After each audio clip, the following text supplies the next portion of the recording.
Dr. Duncan actually gave my speech, so thank you, everybody. Good night. So we'll move on from there. No, I wanted us to kind of have just a little bit of reflection because there's actually 2 anniversaries here, and I don't know how to move the slides. Do I just go over the press the button?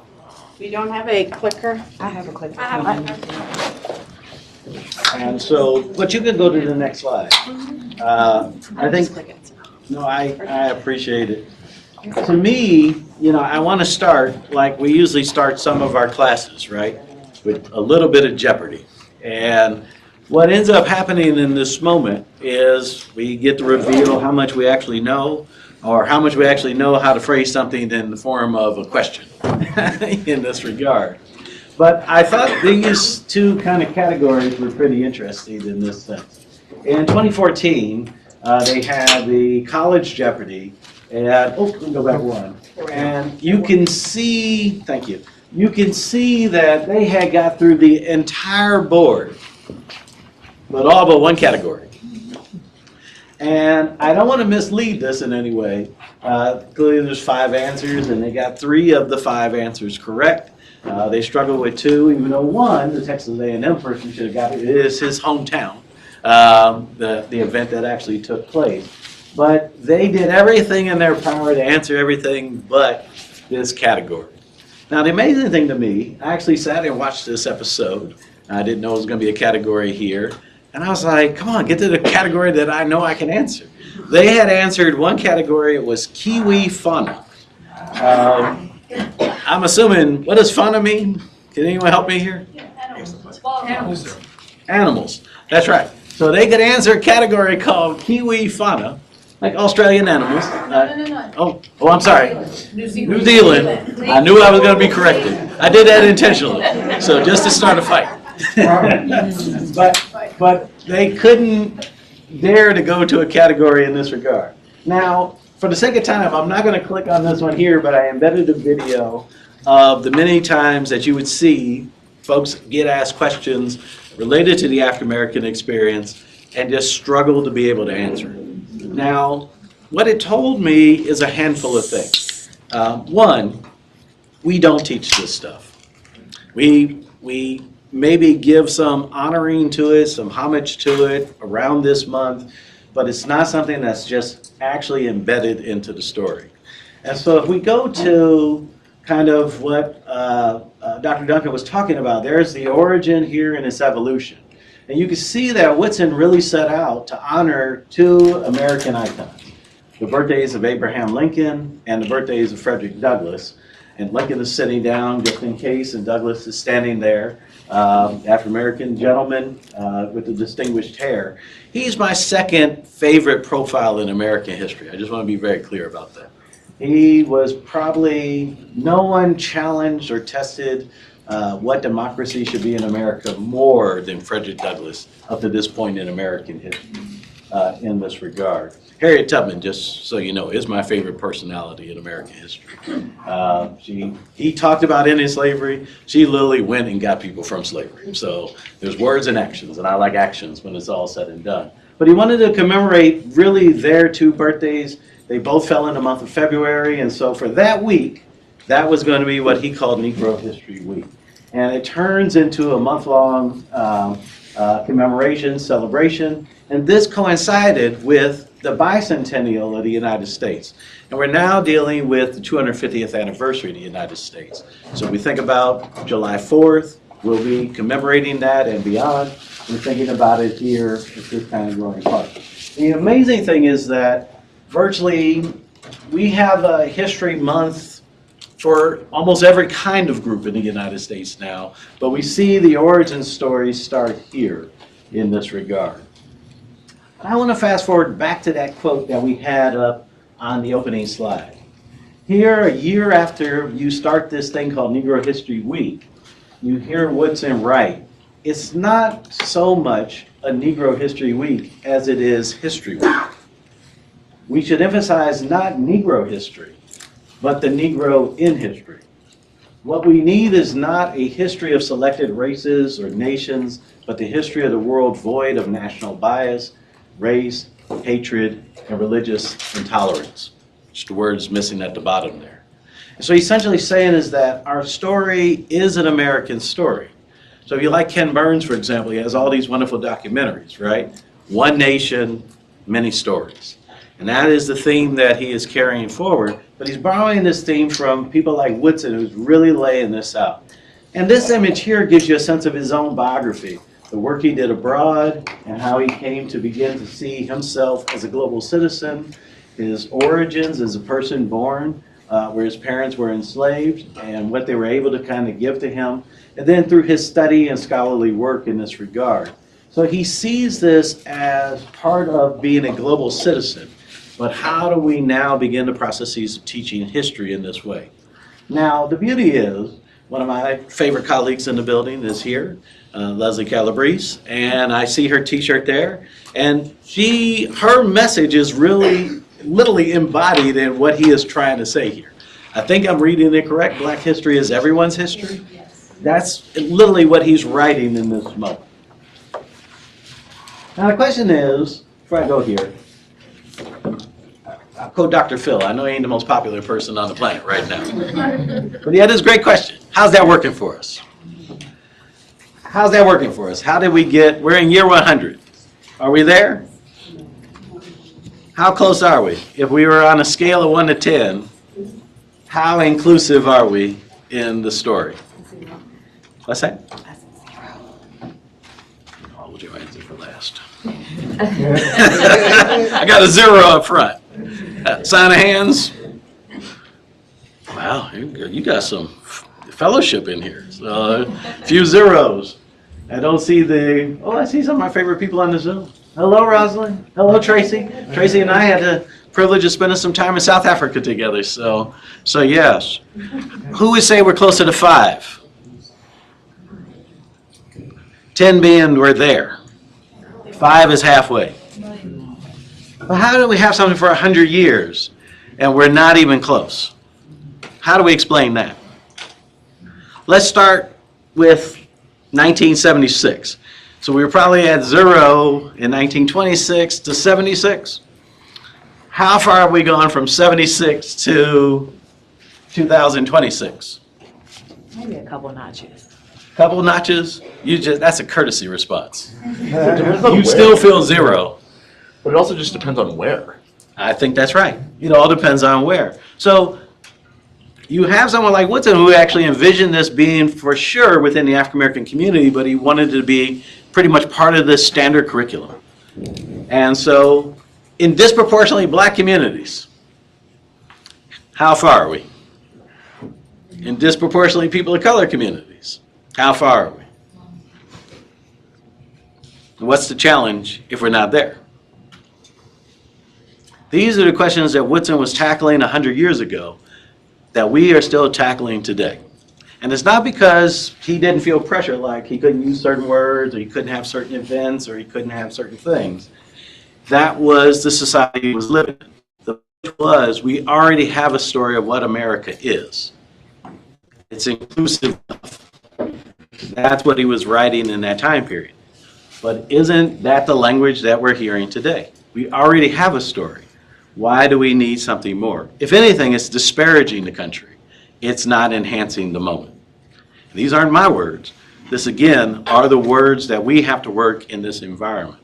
So what does that mean for an educator who might want to participate in this today?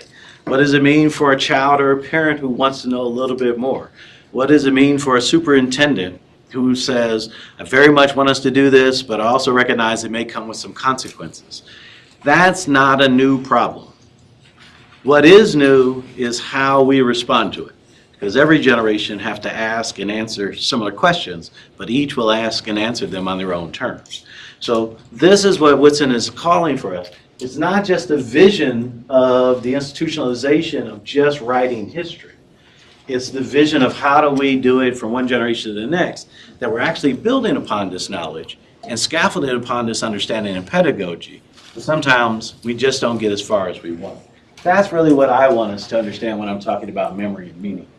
Now, for me, Black history as inclusive history And I wrote this all out so I didn't have to have notes here. My bifocals are terrible with this, so it's easier for me to look up than it is to look down. So this is intentional, but it allows you to kind of follow in my line of reasoning. If you truly want to understand the history of America, the clearest and most accurate path, in my opinion, is by teaching the African American experience. And for me, this is very simple. They've been here from the very beginning. And it's here that it's not because African American history is separate from American history, but because it's America's history distilled to its essence. It's the story of a people brought here in chains, denied freedom and dignity, yet who, through resilience, resistance, and creativity, helped build and shape the very nation that excluded them. It reveals America's highest ideals alongside its deepest betrayals. So don't quote this too much because I'm actually putting this as in the book that I'm writing, all right? So you're getting a glimpse of what chapter 4 looks like in this sense. But to understand how this country treated one of its most vulnerable populations across generations is, in many ways, to understand America itself. And to reckon honestly with that history is to recognize that its legacies are not relics of the past, but living forces that continue to structure opportunity, power, and belonging today. So it's not a history lesson that I'm talking about. It's really the story of us. And that's what Woodson was trying to get at, is how do we tell the story of us so we can be our best selves? And we still struggle with that today. And our greatest incubator for that opportunity are our public schools, is the curriculum in this regard. Now, why does it matter? Think about the impact of this lack of understanding. I think that if I had to, I'll go back here because I don't want us to read too far. I used to do this in my class. I used to teach this course on race, culture, and diversity in America. And I would ask my students, what can you tell me, what do you know about race and what can you share with me about it? And everyone knew what pair of shoes they were wearing that day. I couldn't make eye contact. I couldn't get eye contact with students. And so I would do, I don't know if you guys had this on the East Coast, I'm pretty sure you did, Jay Leno show, right? And he had this one segment, he would go jaywalking. And so you go up and down, and you say, well, tell me what you know about this, tell me what you know about that. Try to break the ice, right? But I had this one silent quiz. And to me, this is where it got really interesting. I would ask the students, how many of you could name 5 famous African Americans in the 19th century? How many can name 5 famous women in the 19th century? 5 famous working class people in American history? 5 famous individuals where English you knew for certain was their second language? How many could name 5 famous people who had a disability? How many could name 5 famous individuals who were from a faith other than Christianity, right? And I let them pause for a second. I said, well, how many of you could name 5 stereotypes about African Americans? How many can name 5 stereotypes about women? Or 5 stereotypes about working class people or people with disabilities or where English isn't their second language? And if you know more in the second category than you do in the first, is that a problem? And how is it that you didn't go to school together, you didn't come of age together, you aren't from the same communities, but somehow this pattern seems to be universal? How did that come to be? How do we have this exclusive and exclusive understanding? The room is silent. So I asked them, if you had a choice, because I'm not sure you had a choice in this knowledge, which would you choose? Which do you want to know? And then how do we start from there? Now, keep in mind that I'm teaching folks who are juniors and seniors in college. And if they hadn't accidentally taken my class, they would never hear this question. They would go into adult life and become doctors and lawyers, educators, business people, concerned citizens, parents, never once thinking about the information that they have learned up to this point, but they never really learned. Like they inherited that script. They inherited that knowledge, but they didn't necessarily learn it in school. I don't believe schools, from a curriculum standpoint, has written as a mandate, we're going to teach you stereotypes. But I also believe that schools, from a curriculum standpoint, has not intentionally said, this is how we're going to be as inclusive as we can be in schools. That's our challenge, right? So, this is why it matters. Think about the impact of this lack of understanding. It produces more stereotypes and deficit thinking than contributions and brilliance. I accidentally learned this information by majoring in it in college. I would be just like the very people I'm describing. Now, the truth is, the vast majority of people who attend college are not very different than those who graduate high school. They can complete 4 years of undergraduate study and even advance to law school, medical school, business programs, graduate studies, without ever engaging in a substantive conversation about the nation's past or about African American history, race, or racism. They can become, as I said, teachers, lawyers, doctors, executives, professors, policymakers, individuals who shape the very fabric of society while carrying this absence with them. When the time comes to teach their own children, lead institutions, or make decisions that affect communities differently from their own, they often lack the knowledge, empathy, and perspective needed to do so with fairness, vision, and integrity. We had 100 years to get this right. And here we are. So the beauty is, we still got 100 more. I'm looking at you. I don't. I have too much chicken grease in my veins. I don't know if I got 25 more years the way I consume my favorite product on the planet. Okay? But for some of you, you have probably a half century or more in this regard. But this is the challenge that we have, is that we're bumping up against people who think they know the past, but they have never really learned the past. And if they have learned the past, they haven't learned it with that layer of kind of inclusivity that allows them to make the kinds of informed decisions that we need, especially when they matter the most. That's what I want to concentrate on, because we are great at talking about achievement gaps. But to me as a historian, the greatest achievement gap is this gap. Everything else is an opportunity gap. What I mean by that is, if your test scores aren't right, did you have an opportunity to actually fully engage the materials so you can pass that test? That's an opportunity gap. It's not a measure of achievement to me. Two different things. But none of us have had an opportunity to actually learn this. We've all missed the opportunity, unless we have decided to dedicate some position or perspective or opportunity in our lives to do it. This is where kind of our memories come into play of how we understand things or how we compare things, and this is how we begin to make meaning of this kind of information. So the ultimate achievement gap is not a measure of test scores, but a failure to cultivate meaningful engagement with subjects like race and racism, or subjects like the African American experience, or what does it mean to be a woman in a society. These are the ways that we would begin to shift the needle in this regard. And without this engagement, we can't learn to recognize its patterns, track its effects, confront those manifestations, and then work together to really systematically eliminate it. It's a problem that we can change. And in education, that's our business. We set out to change these things. So the challenge that I have is I just want to pause here to get some perspective of how people are.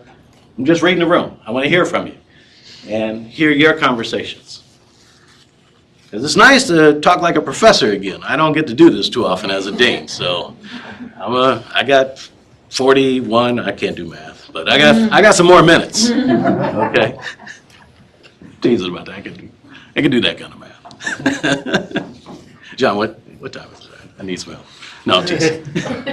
I was just thinking how much, we've been even set back in the current administration in terms of what's taught in history and books that are not in the library, and there was a publishing company, I don't remember, a couple of years ago that sort of literally rewrote history and called the slaves workers, to frame it differently, right?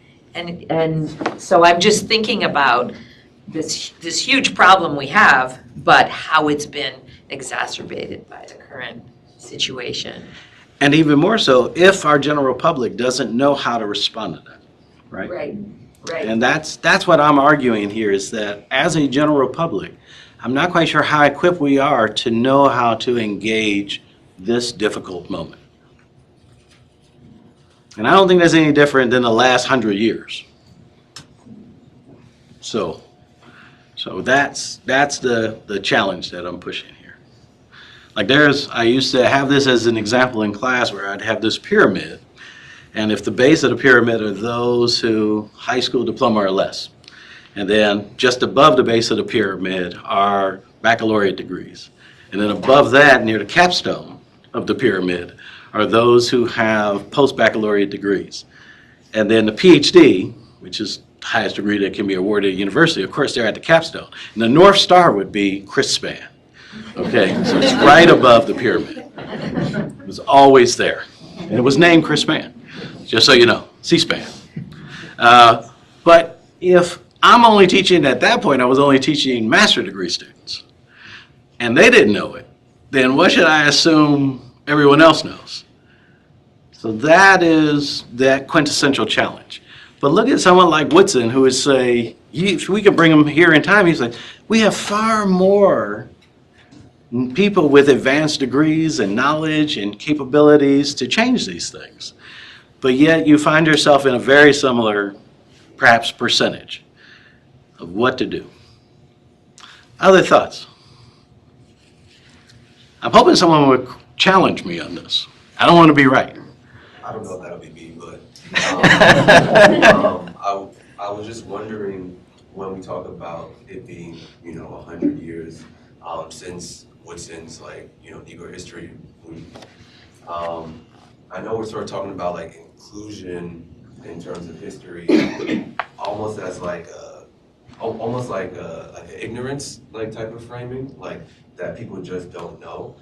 But how much do we think that that's designed, that people actually don't want to reckon with the past? How much do people benefit from not reckoning with the past? And as a result, that is part of the reason why history, racism, aren't part of it. It's not maybe ignorance, it could just be structurally, we live in a society that benefits from that lack of information. That's one example.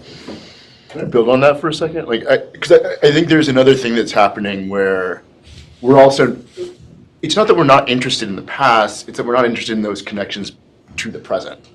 There's a lot of, I think in classrooms, there's a lot of studying of the past that happens, but there's a lack of really trying to connect it to who we are in this historical moment. And so it's this interesting thing where I see so much engagement with the past, but as a disconnected space from the present. And, yes. I was going to say that I taught a class of first-year students here at Rutgers Burn Seminar, and I had one week where it was history, right? So these are Rutgers first-year students, and I said, well, what did you learn in high school? What was your or even elementary school? Did you learn about New Jersey history? I'm like, no. Oh, really? Really? That's interesting. And so I said, well, do you know the history of your hometown? And they're like, no, right? And so I kind of going into the point of connecting yourself to history, they struggled with that. And that was the topic of the day, was connecting history to themselves. And they struggled with that because they're like, well, I don't know New Jersey. I'm unfamiliar with New Jersey history. We might have covered it a little bit in high school, but well, my background is that we had a whole unit on California history when I was in fourth grade, right? So I was thinking that was the norm, and I was surprised that it wasn't. So kind of going into the points that are being made, there's a lack of history being taught, and some of that I think is just in the of itself. I was surprised about that my students shared that with me. I was under the assumption that everybody has history classes in elementary school, and then I'm like, no, they don't. And that was just very surprising. No, I'm not surprised. As a matter of fact, before we go to our next comment, what was I sharing with you guys before we started? I said I could do what? Love your way through. You can tell us anything. I can tell you anything. You're gonna believe it. That's how much we learn history.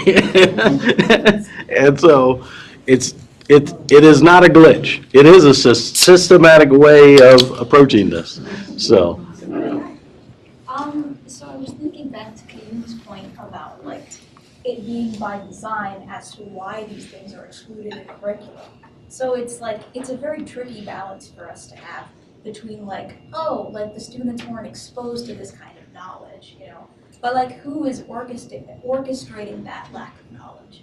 You know, like it's not like a whodunit kind of situation. And that's really tricky for people like in the education space, like education history. I'm not like a historian, but I think about it often because I spent like a lot of my childhood in Virginia in a Civil War town.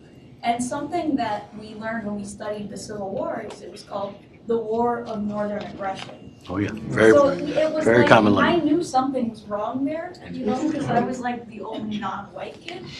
But, you know, at the same time, I don't think it was like oh no, my classmates didn't know any better. Like when they started posting Confederate flags on Facebook. It's like a very cultivated ecosystem. Well, everything that people are sharing kind of is spot on. Like, we don't have a president's sense of what history is to tie it to the present. We may drive past a building that has blight, right? And we can see that this building in itself is clearly had a history, but we don't even engage that space anymore. How did it come to be? And do we have livable communities that way? How did they come to be? Like, how do we exist? We have some spaces that are just magnificent. That is a history in that story. How did it come to be? But the question is, was it always magnificent? And if so, how do we understand that in that moment? So when we think about even the principles of what it means to be part of the discipline or actually learn what it means to do historical investigation or research things as such, we haven't spent a lot of time in that. We think of history as a way of almost a form of civic engagement. I'm chit-chatting about it right now in that moment. But it is much more than that in how we think about it. I want to connect it just a little bit closer to kind of the subtitle of, or the first part of my title, I Too Am America. Because it's hard to see a person as being American if they're not even visible in the story of America. Or if they are visible, they're visible in ways that says that they have conditional belonging, not perhaps an inherited belonging in this regard. And so how we think about these stories and their subject matters matter because young people are immediately picking up the cues as to what does this actually mean. And I'll give you a case in point. Most of us, I go back to that class where I said, name 5 of this, name 5 of that. I asked them, do you guys see race? And they said, no, we don't see race.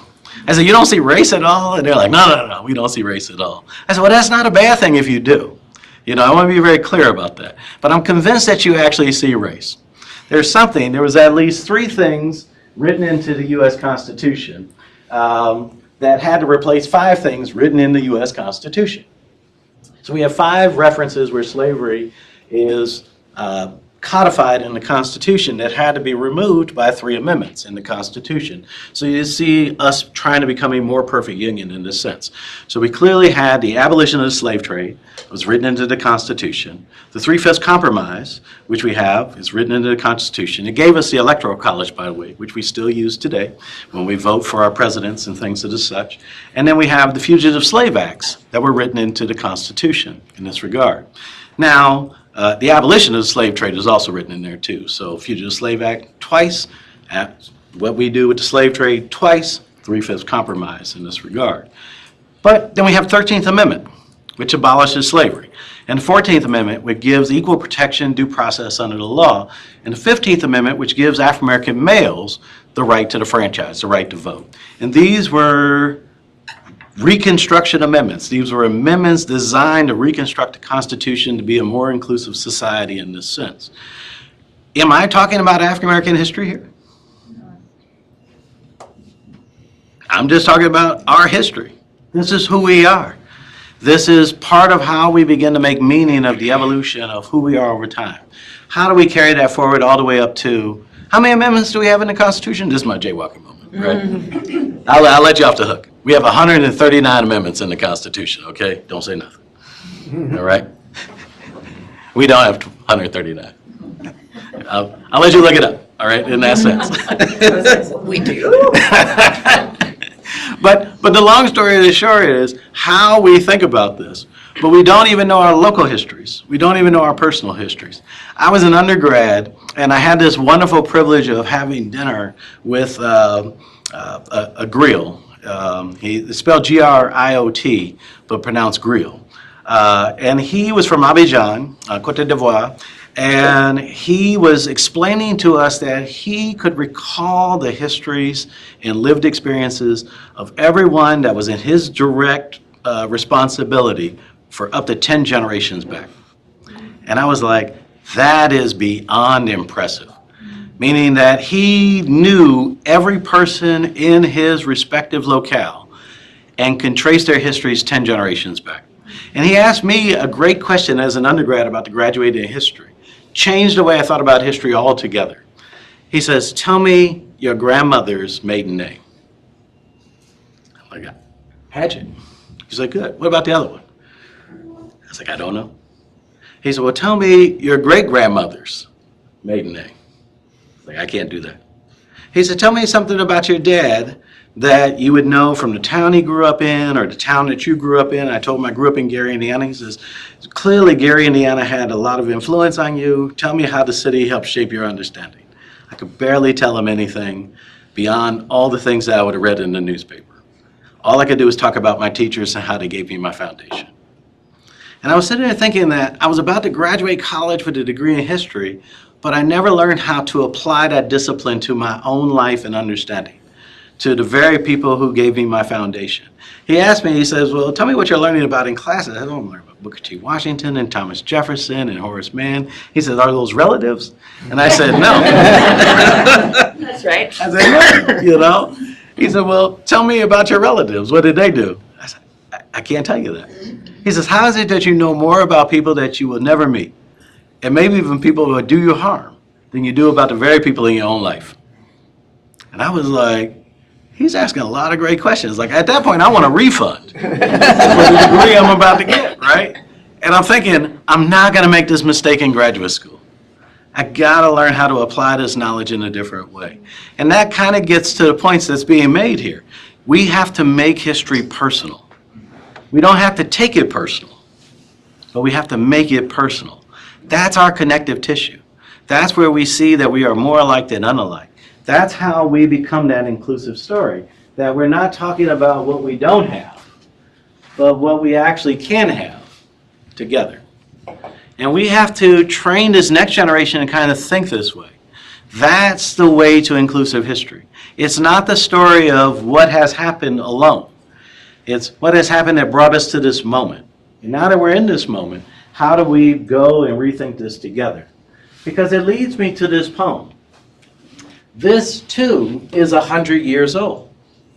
It's celebrating its 100th anniversary as well. It's a wonderful poem by Langston Hughes. Has anybody ever read this poem, I Too Sing America? You have a handful? I'll read it aloud here, but I won't give it the justice that Langston Hughes is asking in this moment.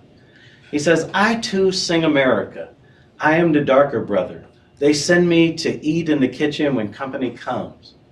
But I laugh and eat well and grow strong.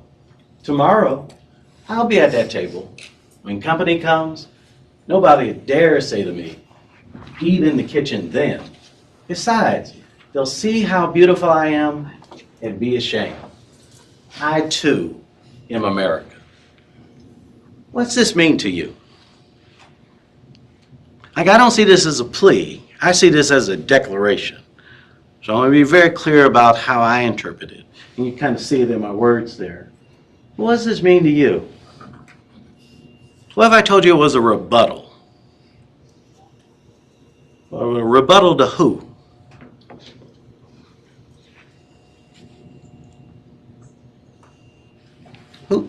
What did George W. Bush say? Can anybody open up the internets and go to the Google and maybe type that in for me really, really quick? Who was Langston Hughes responding to when it says, I too am America? That poem. The people whose he has to serve. No, it's inside my brain. It was I America, like it's inside my brain because I. It's a specific poem from the Transcendental Era. Right author. Yeah, it is. That was my high school dream. I just can't remember. What? 19th century poet Walt Whitman. Walt Whitman's poem. I hear America singing. I hear America singing. And he described every member of the laboring class kind of to get to your point, except one member of the laboring class, and it was those who were enslaved. And he was like, wait a minute, these are the folks who actually may have built this country, and they're not included in the poem. So he writes this poem to say, I too am America. It's not just those who are immigrating, in this case from the United States, that would be reflective in that poem, but also those who were already here, laboring here, and would continue to be here in this regard. And so when you see this declaration, like I said, it's not a plea, but a statement of facts. African Americans aren't outsiders or guests. They're just co-authors of the nation's history, like so many others in this regard. I'll never forget, I was in the northern delta of the Mississippi when I was doing research for my first book, and there was a significant Chinese American community there. And most didn't know their own origin story of how they came to be in the delta of the Mississippi. And so I was there visiting an aunt for all the wrong reasons. So I gotta go tangential here for a second and I'll go back to this story. I realized I was writing a book about people who were forced to have to pick cotton. And I realized I didn't know what it meant to pick cotton. So I had an aunt in the Delta. It was that time of the season. I knew it was out there on the bush. I would go out there and actually pick cotton so I can understand what the experience is. Like when we hear terms like field hand, we don't think about that they're actually out there plucking cotton with their hands. And if you could do it in an ambidextrous way, you had more value. When you're my height, you're much better to be there than if you're, say, 6'5" in that regard. You really got to get down low if that's the case. Your knees won't make it. So the smaller the better, which means that most of the field hands were young children because they were right there at eye level with the crop. Well, the other challenge is that it was about 112 degrees that day.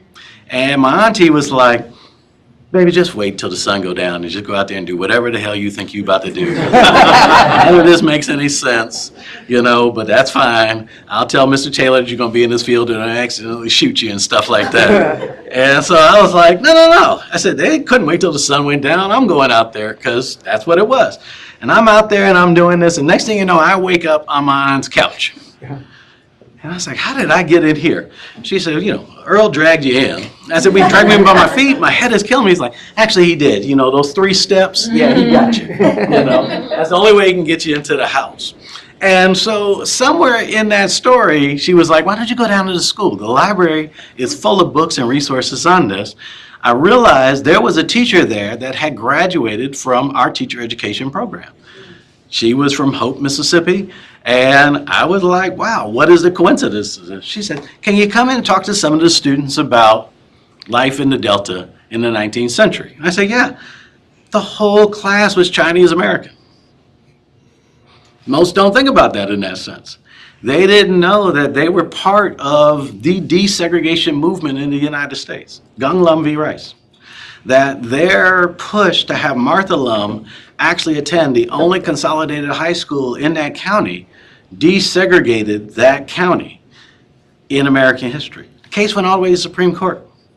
Lost, but it went all the way to the Supreme Court. It gave us a more rigid definition of what it meant to be white in America and a more inclusive definition of what it meant to be colored in America. Because for the Chinese in Mississippi, they're like, we don't know what we are. Are we white or are we colored? Or are we just who we are of Chinese origin? And the court gave us a ruling on that. That ruling in itself turned into something completely different because there would be those that would test that case in California that Abelio was talking about. You would see it in the Lemon Grove district in southern part of the state, the San Diego area. There would be a young man by the name of Roberto Alvarez. He tries to go to school, he speaks fluent English, and he says, well, we think you belong in the language immersion class, so we're going to put you there. Race wasn't pronounced in California, but language was. So they separated children by race by using language in that context. He sues and actually wins. The same thing is true that they use that case as the foundation for the Mendez case. The Mendez case would also be in California. And the justice that would preside over that and then become governor was Earl Warren, who would become the Supreme Court Justice of the United States in 1954 Brown v. Board of Education decision. The only reason the Mendez family was in that house is that the Japanese had been interned and they lost possession of their home and they were in court suing to get possession of their home back. Person wanted to rent a house. They allowed the Mendez family to go there. They looked at the daughter and they said, I'm sorry, you belong in the Spanish language school. You don't belong in the English speaking school. They went to court, and this served as legal precedent for the Brown v. Board of Education decision.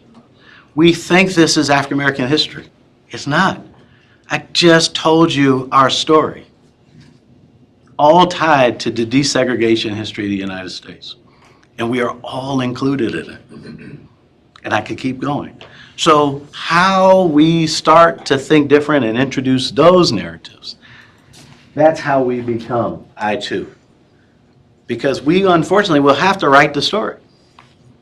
Langston Hughes is reminding us, you're right, the shame won't be because we did something wrong.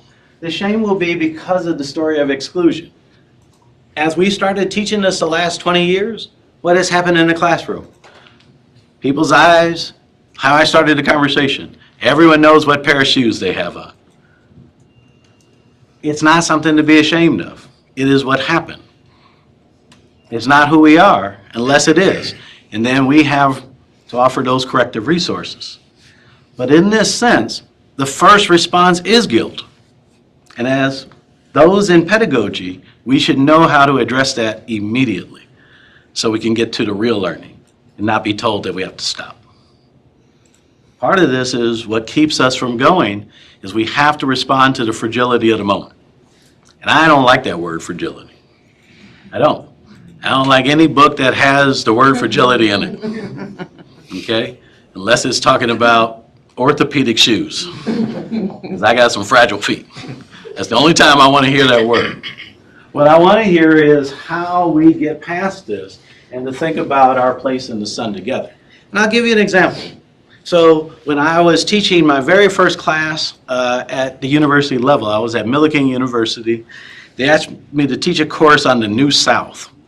And they didn't know what to do with me. They were like, is he a historian? Is he an education person? Education people were like, we have no idea what this person does. And the history department was like, can he teach something on like this subject? And I was like, oh yeah, I can teach stuff on that. I'm making it all up. They don't know. You know, it's America, right? And you need a job. When you're a graduate student, you say, with pure confidence, oh yeah, I can do that. Ain't no problem, I can do that. And so you'd be surprised how many opportunities you get. Now, back it up. Be able to back it up. That's all I'm going to say. So I'm teaching this course on the New South, and we were having a conversation, and then all of a sudden, the eyes drop. I'm like, what's going on? And we're watching this film. It was one of the first films ever made. It's called The Birth of a Nation, and it's by D.W. Griffin. And he decided that he was going to make a film about the Ku Klux Klan. And this film was like, what's the popular film that we have now? What's that one thing that we say like, oh, The Godfather, you got to see that, right? It's like that film in that time period. And it's on the Klan. And it is the most pejorative film. Like when you watch it, you're like, oh my God, I cannot believe they made this, right? And it's a silent film and all this. But the imagery created a whole new way that we think about that terrorist organization. To the point that the Klan became the most prominent organization in the United States following that film. In Indiana, 1 out of every 5 males was in the Klan in 1920. Film came out in 1916. 1 out of every 5 females was in the women of the Ku Klux Klan. I didn't even know that organization existed. I was like, wow. You know, and they segregated the Klan, like by gender. They make no sense, right? And so here you have these two things. That existed all the way until 1970, that you literally could find those demographics in that sense. Let me rephrase that, because I said the statistics wrong. 4 out of 5 white males in 1920. 4 out of 5 white females. 1 out of 5 in 1920. In 1970, it was 1 out of 5. So it went from 80% to 20%, but it was still that high as late as 1970. I was born in 1972, just to put these things in perspective. So as I'm watching the body language of the students watch this film, I'm like, what's going on? What's up with the eye contact? Why does everybody either knows what the ceiling looks like or knows their shoes? Can't get an answer. And the student, one student, cracked voice, struggled to get it out. He says, I just don't see myself in this history class. I said, what do you mean by that? He said, I don't. He says, they're either heroes or villains. And everything in this story, I'm a villain. I said, I don't see you as a villain. He's like, I know you don't, but I can't help but not see that. Like, how do I see myself in history where I'm not Dr. King and where I'm not the Ku Klux Klan? Where do I fit in this story? I don't think we fully understand that the lack of teaching this is not just something that just harms one demographic. It harms us all. Like, we don't know where we fit in the story. This is what Whitson was striving for. That's the inclusivity that we need. So when we think about this, and I'll end this because I know I shared this story actually just recently with Leslie. I said, well, how do you want to see yourself in history? And they were like, we don't know. I said, well, we're going to scrap all the readings for the rest of the semester. We're not reading this. I said, matter of fact, what we're going to do is we will identify the folks in American history that you think are reflective of your demographic and your profile. Who you are. How do you see yourself in history? I said, I'll give you a case in point. I said, how many African Americans and women voted in Congress on the 13th Amendment to abolish slavery? They're only white males, right? Well, who are they? What's their names? 14th Amendment, 15th Amendment. Women got the right to vote in 1920, 19th Amendment. How many women voted in Congress to ensure that women had the right to vote?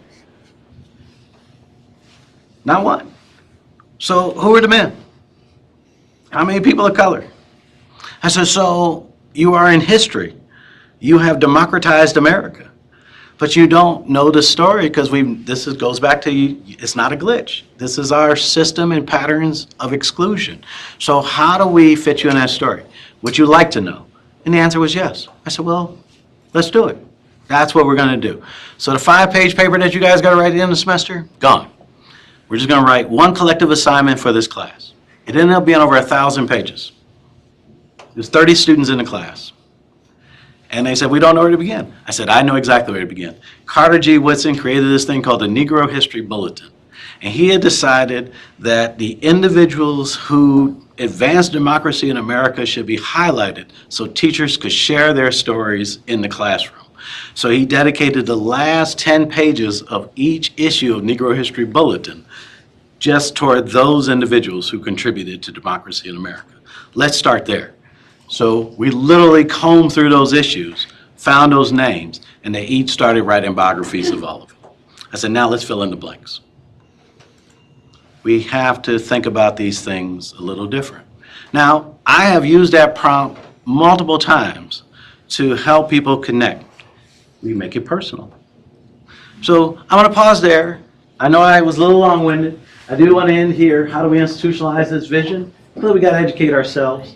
And looking at this room, yeah, you got to educate ourselves here in this sense. I'm just joking. Teasing. All right. We got to support the existence and enhancements of the things that we've already done. We can't let them go wayward. Like I love our colleague Mary Beth Gassman. She's always asking me, you got time to write on this? Got time to write on that? Because she's responding to all these things in real time. And 90% of the time I can say yes, but I haven't had a chance the last few times because they're just coming so rapid fire with our current administration, federal administration, raising a lot of interesting questions on this subject. We got to engage in curricular change that nuances the American experience. And I hope you heard that a little bit in everything that I was sharing in my own teaching. We got to share our own stories. I realized that I didn't know these things. It's okay. You can learn these things no different than I. And to see this history as our history, our nation's history, and to concentrate on the work and not simply the words. Like the work matters. Like I know we're in a struggle over words in this moment, but if we had to ask which one do I pick up and have a fight with, I'm going to pick up the work every time and protect it. The words, they're going to change. We don't use Negro History Week or month anymore. Those words change, but we know what we're getting at in that sense. So how we concentrate to ensure that we do the work, I think that's what matters. So I appreciate the opportunity to have this conversation with you. It's great. I hope it kind of served as a sense that we still got work to do, but that's okay. But the most important thing we have to do is continue to preserve what the original intent of this is and not let someone kind of steer it or direct it in a way that says, maybe we should question it too, because there's nothing to question about being included in the American story. It's just, I hope you feel like I do. I too am America in this sense. And anyone who studied the specifics of my family past knows I've traced my family history on both sides, my mother's side and my father's side, back to the 1790 census. Those who came from slavery and those who immigrated from Ireland. Their stories made me. So we are America, and nobody should second guess that. So thank you. Time for questions or comments? Yep, we have time.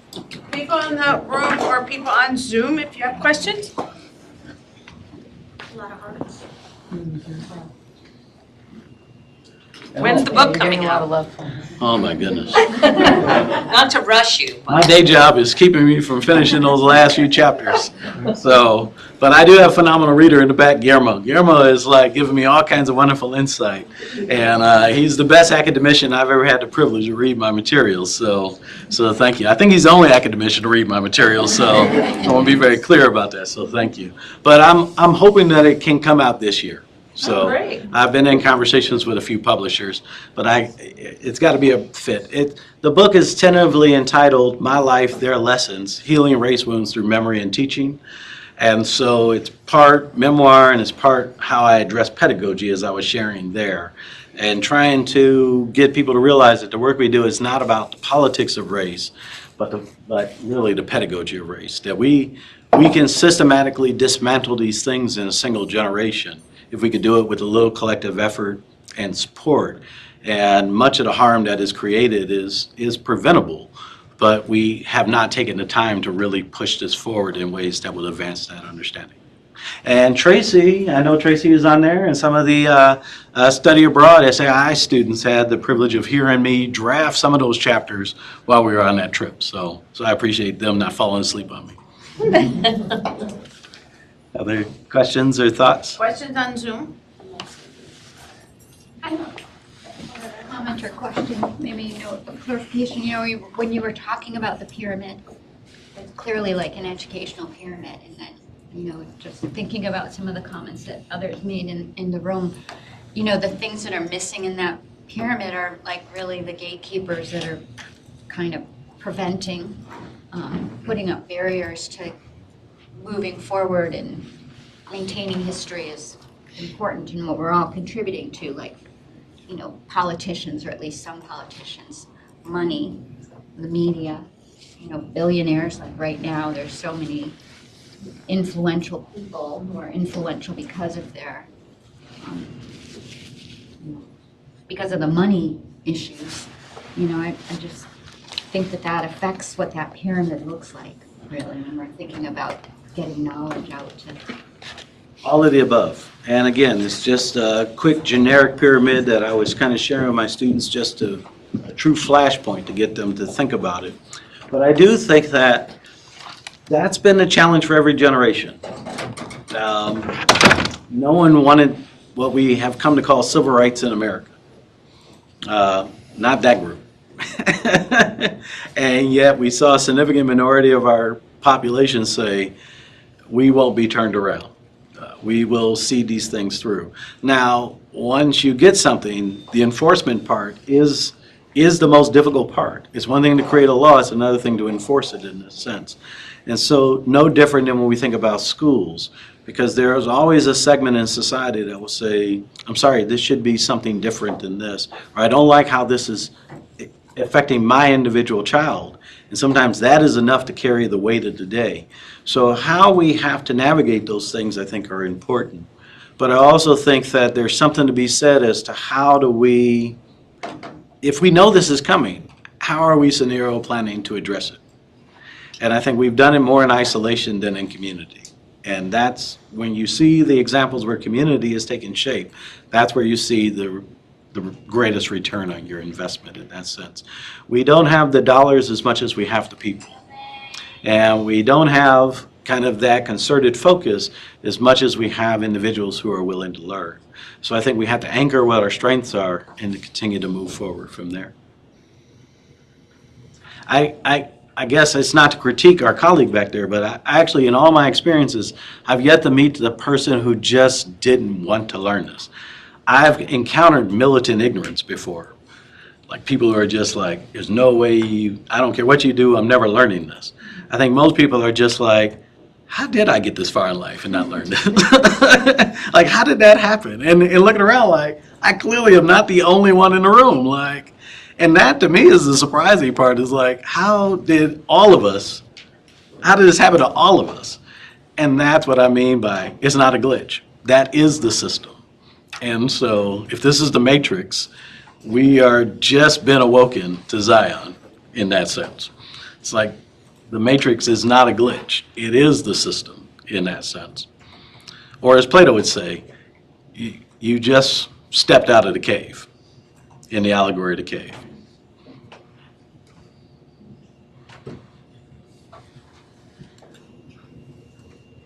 All right. Well, thank you. Yeah, thank you. I appreciate you all not falling asleep, except John, who did fall asleep. But you're 12 for 12 this week, man. Thank you very much. I don't know if that helped, but I just at least wanted to have a conversation. And I'm going to the gala tonight to hear our speakers on Black history, so over at Tremaine Hall? Yeah, I just learned about this yesterday.